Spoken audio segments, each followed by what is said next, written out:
Bismillahirrahmanirrahim. Alhamdulillahirabbil alamin wassalatu wassalamu ala sayyidina Muhammad wa ala alihi wa sahbihi ajma'in. Rabbi shrah li sadri wa yassir li amri wahlul 'uqdatam min lisani yafqahu qawli. Assalamualaikum warahmatullahi taala wabarakatuh. Kepada pelajar yang dikasihi kelas 1 dan tahap 2, tahap 3, tahap 4. Alhamdulillah, di pagi yang mulia ini saya terasa alhamdulillah saya syukur pada Allah SWT kerana ambil kesempatan untuk nak belajar sama-sama faham dalam masalah pelajaran kita. Sepatutnya kita pasti tahu sebelum daripada kita nak belajar ilmu tauhid, segianya sepatutnya kita tahu panggil dasar-dasar dia. Maka dasar ilmu tauhid ini kita telah maklum bahwasanya ada 10. Kalau kita tak tahu dasar dia, kita nak mengaji ni ya payah nak reti sikit. Yang pertama, kita nak tahu ilmu tauhid ini ya ada 5 nama. Dia panggil ilmu tauhid sendiri, dan ilmu kalam, dan ilmu sultan, dan ilmu sifat, dan ilmu aqaidul iman. Maka 5 nama ni dengan maknanya satu makna. Kalau kita cara di segi ilmu kalam, ilmu yang kita nak buat hujah, nak cakap, nak soal kemari, kita panggil ilmu kalam. Dan kalau kita kata ilmu sultan, ilmu asal agama ni yang pasti kena Allah Subhanahu wa taala dulu. Awaluddin ma'rifatullah. Sebab tu dikatakan ilmu usuluddin, ilmu asas, ilmu ummi. Kalau tanya barat agak kita buat umur agak tanda nak bijak, iaitu akidah kita. Yang ketiga, ilmu sifat, supaya kita nak tahu sifat Allah. Dan sebab sifat Allah ni, yang kita nak kenal sifat Allah ni, kenal dengan ilmu. Al-ilmu bita'allumin. Kita nak boleh ilmu tu dengan kita belajar melalui guru, melalui kitab dan sebagainya. Yang keempat, ilmu yang kelima, ilmu aqaidul iman. Supaya aqaid ini kita nak pegang, kita nak i'tiqad, nak pegang dalam hati kita. Sebab ilmu tauhid ni bukan setakat kita mengaji dak. Setakat bila kita boleh, kita dah pegang semua. Dia pegang ilmu tu, maka selama itulah dia boleh ilmu. Dia panggil ilmu aqaidul iman. Sebab dalam agama Islam ni dia kena ada 3.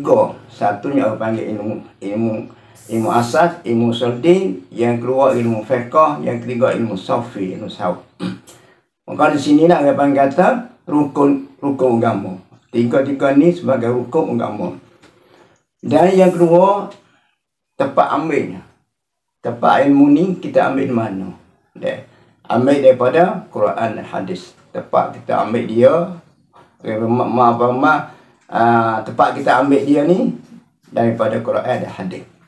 Sebab itulah dia panggil yang pertama dalilnya Quran, yang kedua dalilnya hadis Nabi itu ya. Melalui Quran dan melalui Nabi. Yang ketiga, isi kandungan ilmu supaya untuk menetapkan pegangan kita kepada Allah SWT. Dia panggil kandungan. Dan rasulnya, kita nak tahu ilmu ni, pegangan ni mari daripada Allah dan mari daripada Rasul. Sebab dia panggil isi kandungan, dia panggil isi ilmu tu supaya untuk nak menetapkan pegangan. Sebab pegangan Allah SWT ni tak sewengan, nak kejap sungguh. Dan Rasul, bagi juga Rasul, sebagaimana kita maklum masalah rukun iman tu, dia ada juga ni. Beriman kepada Allah, beriman kepada Rasul. Macam kali itu, macam manakah kita nak beriman kepada Allah dan beriman kepada Rasul kalau kita tidak mengetahui sifat Allah dan sifat Rasul. Daripada berapa aqaid, daripada beberapa akidah. Yang keempat, tepat bahasan. Maudhu'nya kepada apa? Tepat cara idea ni empat. Yang pertama, pada zat Allah Ta'ala. Kita nak kenal zat Allah Ta'ala, nak tahu zat Allah Ta'ala itu satu.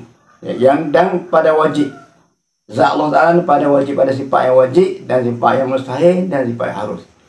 Itu panggil kata tepat ni maudhu' tajuk dianya, percara dianya pada empat. Satu, pertama pada zat Allah Ta'ala dan wajib, sifat wajib bagi Allah, dan mustahil tak Allah, dan harus bagi Allah.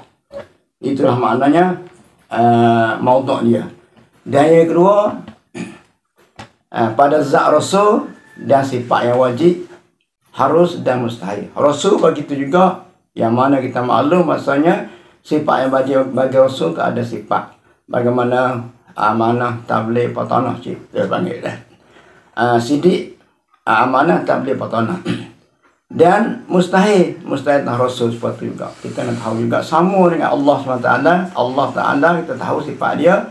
20 sifat mustahil, 20 sifat mustahil wajib, dan 20 mustahil dan harus satu. Dan bagi Nabi pula wajib mustahil harus satu. Jadi jumlah semuanya 50 akidah. Itu yang perlu, yang wajib kita nak mengetahui.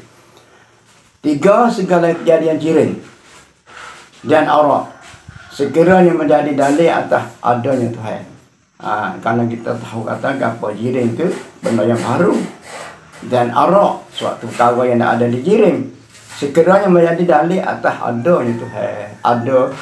Ada jirim, ada arak, itulah dalil mengatakan Allah, ada Allah SWT. Bagaimana kita buat dalil kata Allah SWT menjadikan langit bumi, maka langit bumi ini dia berupa jirim dan arak. Itu ketandaan bahwasanya Allah Ta'ala menjadi. Itu menunjukkan bahwasanya atas adanya Tuhan. Yang keempat, faedah. Faedah dia, kita mengaji ilmu ni, faedah ilmu ni dapat mengenal Allah. Ya dunia ni kena Allah dan kena Rasul. Kalau kita kenal Allah ni, panggil kita dapat bahagia dunia dan akhirat. 5 ni sebuah ilmu ini ialah ilmu asas dalam agama Islam. Dalam agama Islam ni ialah sebagai asas, sebagai umbi, sebagai tunya, dan di dalam Islam. Ni dapat pegang dan kepercayaan dengan kenyataan yang didengar daripada korban Rasulullah sallallahu alaihi wasallam, surga dan neraka. Itulah orang panggil kata pegangan kita.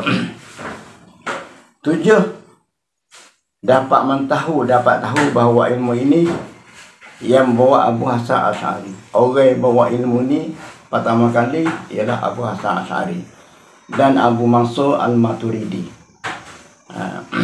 Maka hukumnya mempelajari adalah fardu ain. Sekiranya fardu ain ini kalau kita tidak belajar, tidak tahu pada ni fardu ain ni, maka kita berdosa. Itulah maknanya tutup Allah SWT ke atas kita orang mukallaf ni kena mengetahui ialah sebagai fardu ain. Tak lepas sekali-kali.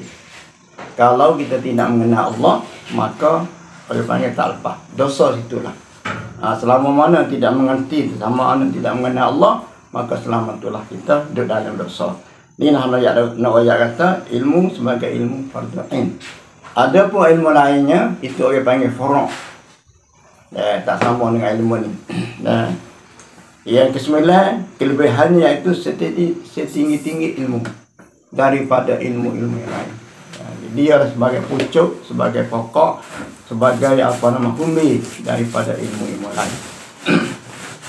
Itu 9 kelebihannya, iaitu setinggi-tinggi ilmu. Setinggi-tinggi ilmu daripada ilmu-ilmu yang lain. Maknanya ilmu lain itu tupai dia. Nah, asas di sini akidah lah sebagai ilmu yang asas, ilmu ummi untuk kita nak mengetahui sifat Allah dan untuk mengetahui sifat Rasul, dan kita mengetahui pula yang wajib bagi Allah dan wajib bagi Rasul dan wajib dan harus bagi Rasul dan harus bagi Allah. Yang 10 sebagai terakhir, ilmu ini dapat membezakan dengan al-haq dan al-batil. Kita nak tahu kata pegangan kita sebenar ataupun pegangan kita tak sebenar, kita kena ngaji ilmu ni. Sebab kita ada ilmu ni boleh tahulah kata kita nak pegangan hal sebenar. Sebab pegangan orang ni, pegangan manusia semua ni ada dua jenis.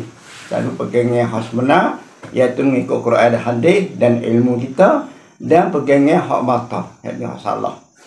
Dan sebagaimana i'tiqad banyak, dan i'tiqad Mu'tazilah, Jabariyah, Mu'tazilah, banyak benda-benda yang tak sebenar pegangan. Maka kita ngaji ini, kita nak jelas pegangan kita, nak sempurna dan nak sah di sisi Allah Subhanahu Wa Taala, yakni kita mengikut ahli sunnah wal jamaah. Pertama, hukum akal. Kita tambah lagi, bila kita kembali klik pada semula apa semula sepatutnya pelajar yang dikasih sekalian, kita perlulah kita tahu bahawa dasar ilmu tauhid ni ataupun lembaga dia, seri pembukaan dia ada 10. Pertamanya kita baca dasar ni, saya ulangi sekali lagi. Pertamanya kita kena tahu nama-nama yang dihatta oleh syarak bahawa ilmu tauhid ni ada 5 nama. Satu, ilmu tauhid sendiri. Ilmu tauhid ni ilmu apa? Ilmu mengesahkan Allah Subhanahu Wa Taala.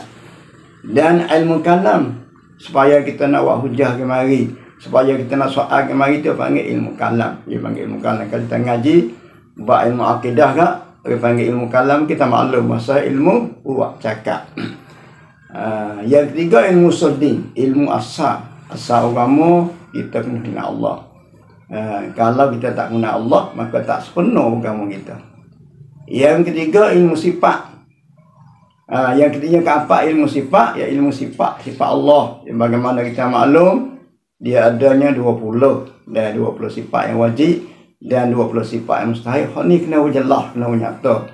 Kalau kita tak jelas, tak nyata, hal sifat Allah, sifat Rasul ni tak masuk dalam kata kita makrifah. Dan ilmu apa hidup iman, kita nak pegang. Sebab ilmu akidah ni kita bimbang sekali. Sebab kita nak akhir-akhir nyawa kita nak mati ni, kita akan dapat orang panggil tipu daripada syaitan banyak mari. Mari nak uji iman kita. Mari nak cuba iman kita. Mari nak gonya iman kita. Kalau kita tidak mengerti ilmu aqaidul iman ni, sebab tu panggil ilmu aqaidul iman. Apatah lagi kalau kita nak mengucap kalimah asyhadu an la ilaha illallah pun kita nak tahu. Kita nak aku bahawa tidak ada Tuhan melainkan Allah tu, ada sifat apa dia Tuhan ni. Nak masuk dalam kata aqaidul iman kita. 3, isi kandungan. Dua tempat ambilnya. Kita tahu kata ambil daripada Quran. Sebagaimana kita tahu dalam Quran, dalam surah Muhammad ayat 8. Fa'lam annahu la ilaha illallah. Fa'lam sebagai tutup, sebab dia mari dengan fa'amal ni, kita kena tutup, kena belajar dengan Allah. Fa'lam annahu la ilaha illallah, hendaklah kamu tahu bahawa tidak ada Tuhan melainkan Allah. Wastaghfir li dzambik, dan kita minta ampun tu kepada Allah Subhanahu Wa Taala. Itu adalah dia panggil daripada kita ambil daripada Quran. Quran ni banyak kali kita nak cara dia, banyak keluar Allah ahad, ada banyak lagi dalam Quran itu. Mengatakan bahawa Allah tu bersifat dimakan itu. Dan hadis bersifat juga. 3, isi kandungan, supaya untuk meletakkan pegangan. Kandungan supaya kita nak meletakkan pegangan kita kepada Allah dan Rasulnya daripada beberapa aqaid. Banyak ada salam. Kita dapat dah.